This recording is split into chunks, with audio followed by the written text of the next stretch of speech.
Hey everybody, welcome to Industry Headlines. He's Kevin Kauffman, I'm Fred Weaver, and it's August, so we're back with Industry Headlines after taking a few weeks off. Unfortunately, this means we're off the beach, but we're back to work, so I guess that's a good thing. So, all right, I'm excited to be back. We got some cool headlines going on this week, Fred. Why don't you go ahead and run down them, and then we'll get started to go in depth.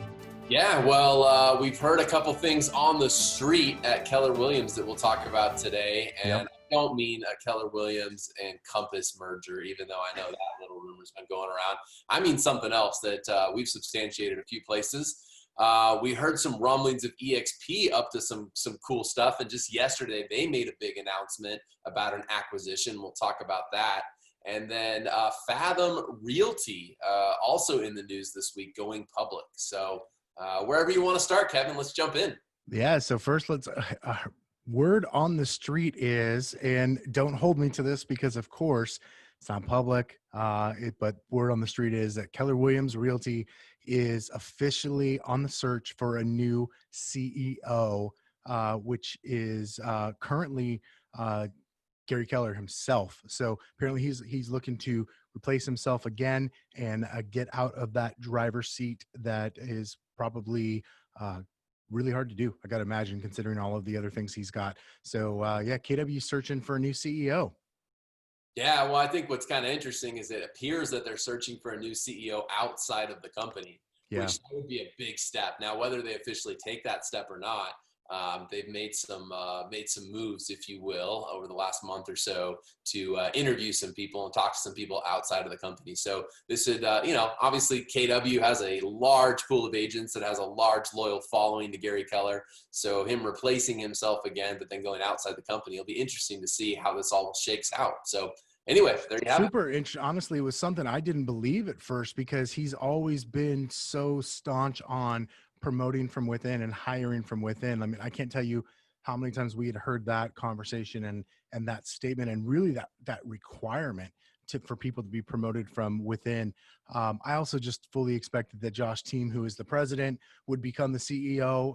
I'm sure he is effectively the CEO right now, as Gary's got a lot of other duties. But who knows what's going on? But that was that if that turns out to be true, and they make an announcement and they hire somebody, not just hire somebody, but hire someone from outside the company currently, it's a big news. That's a really big move, and it makes me wonder if that's actually just the setup for the next move. But who knows? We'll find out, I'm sure, at some point in the future whether or not that even comes to fruition. I don't think I get a vote, but if I do, I'm voting for Jason Abrams for Keller Williams CEO. Me too. Jason absolutely gets my vote. There's no doubt about it. Love that guy. There you have it. All right, well, talking about moves and stuff going on, Expi Realty has made a lot of moves. So just yesterday, they announced that they have acquired a leading real estate search technology company by the name of Showcase IDX. Many of you know that name because you're clients of Showcase IDX or you've used that service before. EXP just continues to run around and, even though obviously they're broke, don't have any money, unprofitable. I'm kidding. I know a lot of people think that. A lot of cash on hand if you want to go read the financial reports. 2 positive quarters in a row of net gains, and a third announcement coming this week that I think will be positive. We shall see. But anyway, all that to say, EXP acquired Virbela, which that's worked out pretty well for him, Kevin. Wasn't like acquired that a year and a half ago. Virbela, obviously here in 2020, is getting a lot of news and attention, and may even be some of the reason for the driver of the EXPI stock going up, which you and I have talked about before. But anyway, this is about Showcase IDX. So tell us a little bit more about what they do, and I guess we'll probably learn more about what that partnership is going to look like over time. Yeah, so Showcase IDX is a service provider for real estate companies, right? They provide property search for desktop as well as mobile platforms. They've got a lead generation component, state of the art sort of mapping, if you will, and then CRM tools and different integrations or plugins, as I like to call them. So definitely a big step, big move in EXP's further expansion and direction into controlling the consumer experience as well. So super excited about this as not just an agent here at EXP Realty, but as a shareholder in EXPI, the holding company. I'm really excited about this particular acquisition and what's to come.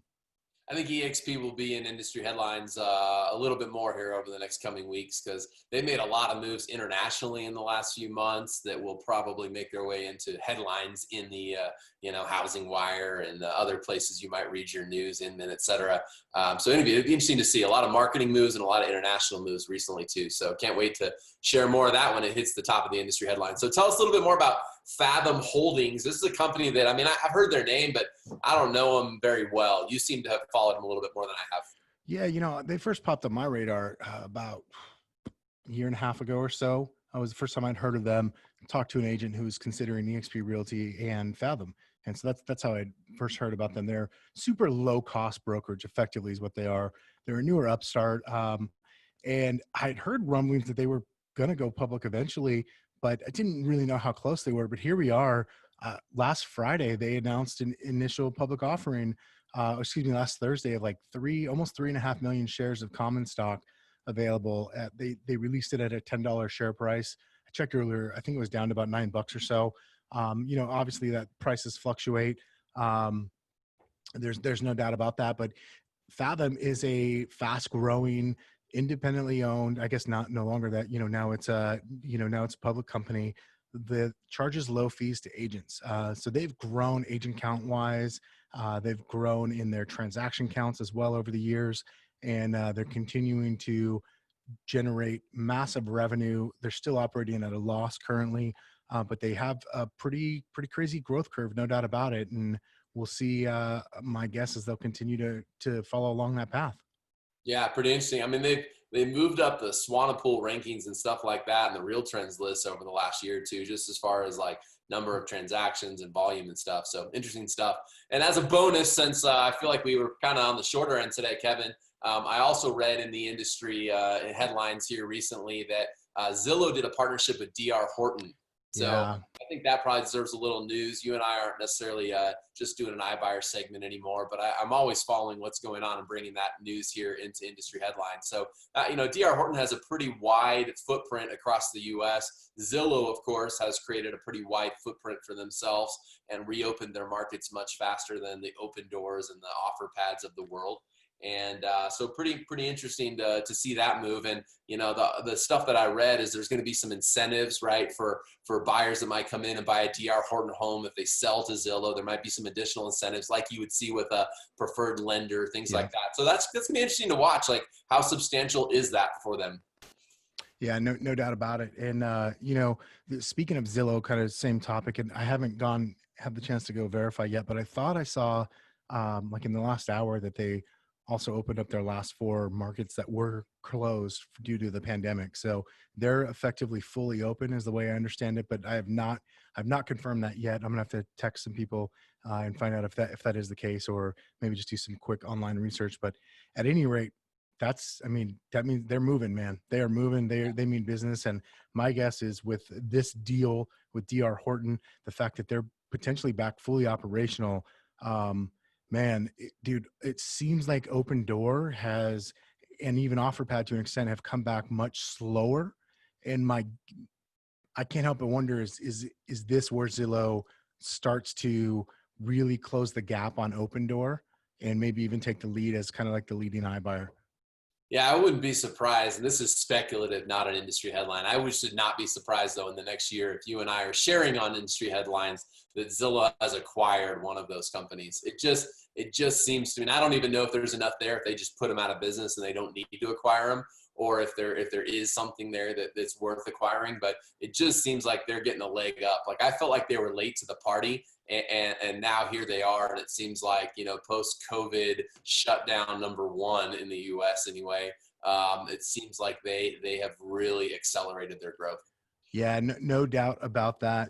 My guess is there's always been rumors and rumblings out there about OfferPad and their instability, right? They didn't raise the kind of money that Open Door raised. They have not done the type of volume that Open Door has done. They started at relatively about the same time, but it seems like they've struggled to keep up. And it seems like they'd be a great acquisition target for one of those other companies. But like you said, maybe the strategy is to let the competition die rather than acquire them. Who knows? I don't know what kind of assets that they would have or not have. My guess is they got to have some. But my guess is they'd be totally ripe for acquisition for one of those other companies. But who knows? I think we're gonna see this iBuyer race really heat up and take off here in the next 12 months. Like, it's been a crazy, well, 6 years now this month. It's August already. Just realized. So it's been 6 years since Open Door closed their first deal here in Phoenix. My guess is we're going to see as much advancement in the next 12 months as we saw in the last 6 years. Yeah. All right, everybody. Thanks for joining us for Industry Headlines. We will be back here next week. I wish I was on the beach, but instead I'll be here with you. Have a great day. We'll talk to you soon. Bye, y'all. Ow! Hey, it's Kevin and Fred. Do you have a referral for us here in Phoenix? There are 30,000 agents here that you could send them to. Why us? Well, for one thing, we'll keep you updated and you'll never have to track down your commission. We'll also make you look really good to your client. And best of all, it helps us keep all this content free. So go to kevinandfred.com/referral to make the introduction. We'll take great care of them.